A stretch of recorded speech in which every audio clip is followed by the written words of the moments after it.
1980, Roland Butcher became the first black cricketer to represent England, and his first tour was to his native West Indies. He's been speaking to me about race and sport and getting caught up in plans for a controversial rebel tour to South Africa during the era of racial segregation. But his story begins on the outskirts of London. The Lord Lieutenant of Hertfordshire welcomed Her Majesty to Stevenage, Newtown. In the late 1950s, the new town of Stevenage, north of London, was drawing people to a better life, away from the grime and overcrowding of the capital. The town centre is a clock tower of modern design. Roland Butcher's father had moved there for work, and in 1967 his son joined him. Aged 13, it was the first time he'd lived with his parents, having been brought up by his grandma in Barbados. You know, when you walk into a new country, that's bad enough.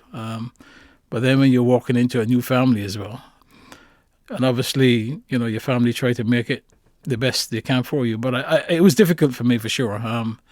I really felt, you know, pretty much alone and wanted to, if I could, to go back to Barbados.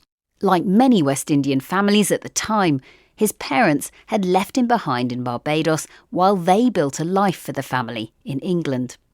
But his new home was cold, his family strangers, and everything was unfamiliar. Obviously in Barbados, on every street corner, there was a game of cricket going on. I arrived in England and no such thing. Instead, there was football, and for a while, this was his obsession. But one day, playing in the park, he was spotted by Stevenage Cricket Club and persuaded to join in. I think I got about a dozen runs, took a couple of catches, and surprisingly, the guys asked me if I would come and play next week. He went back the following week, and for many more weeks. In 1972, still in his teens, he was spotted by Middlesex County Cricket Club, and he signed a contract with them to play professionally. In those days, it was very much, you know, the young players would have to stay in their corner, you know, and listen and don't say a great deal. It turned out to be a pivotal moment for the club and for English cricket, as among the younger players was the newly installed captain Mike Brearley, who took a fresh approach which would later lead to international victories and a legacy as one of England's greatest ever captains. He came with a different mindset. I mean, he preached inclusivity. Everybody had a say. Whether you were senior or junior, you had something to say. And he would like casually walk up to the player on the field and say, Roland, when we and Daniel finished bowling at the nursery end, who would you bowl from that end? He would ask you, he didn't always agree with you, but the fact that he was including you in the decision making made all the young players just want to be part of it. And Mike Brearley, speaking here in 1980, thought highly of Roland Butcher too. I think possibly the best all-round fielder anywhere. He's a fine slip fielder, and he's a brilliant cover, and he's a terrific outfielder with a good throw. Now, Randall, Gower, both of them all have bits of those things, but I think he's probably the best of all. And in 1980, he was chosen to represent England in a one-day match against Australia. And this time, it was his performance as a batsman that stood out. You know, this is something that you dreamed about. And here I was, 20 years later, getting the opportunity. So, you know, you're nervy until you step onto the park. But, you know, once I was in the middle, you know, the nerves just disappeared, and it went very well. I enjoyed it. I mean, I did well personally. The team did well. We won the game. I also set a world record as well in the game, so it worked out well. Right, you've just skipped over that really quickly. Go on, tell us what this record was. I got 52 in that game in 35 balls. That was a record for a 50 on debut in international cricket by anyone. It was to be a huge year for Roland Butcher, as he described to the BBC at the time. Selection for the one-day international and making 50 in my first game, that gave me a great deal of pleasure. But I think the best thing that's really happened to me is getting married, really. And then having my little boy, Paul. I think those are probably the two best things that's happened to me so far.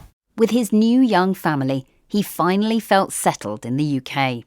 Then, the following year, in 1981, he was chosen to take part in England's tour of the West Indies. His debut was in his native Barbados. It's a crazy assignment already because you're playing against the best team in the world, tremendous cricketers, bowlers, but on top of that, you've got this uncertainty of how is things going to go? How are people going to look at you? And a headline at the time read, "Our boy, their bat." Their bat, yeah. Yes, I remember that one well. This was something that had never been seen before, a black man playing for England. But his nerves soon settled, knowing the crowd included well-wishers, friends and family. Meanwhile in England, not everyone was happy with his progress. I received a letter from a guy, and he started off by saying, "Dear Butcher, you have now taken black people back to the days of slavery." He said, "You just got paid 30 pieces of silver. How many are you getting?" So that letter was an eye-opener. Yes, yeah. I mean, did it make you question yourself? It made me realise that the way life is, not everybody's going to be for you. But I guess what it showed you was that now you had this public position and your actions were going to be judged. Yeah, absolutely. It then becomes something on your shoulders because you've got other people's destiny in your hands. I have to be the best that I can be so that others will follow. And it weighed heavily on him, as his captain at the time, Mike Brearley, noted. He's very aware of the situation, that he's going to get some stick from crowds and some people are not going to like him. And very well aware of his responsibility, and he wants to try and encourage other black children and be an example to them. But I believe this is a breakthrough. Where I think it can be of most benefit is to the young blacks in this country who, for some time now, have always thought there were very few opportunities here for them. In fact, England had one person of colour on the team before. South African-born Basil d'Oliveira, who was of Indian and Portuguese descent, had played a number of matches in the late 1960s.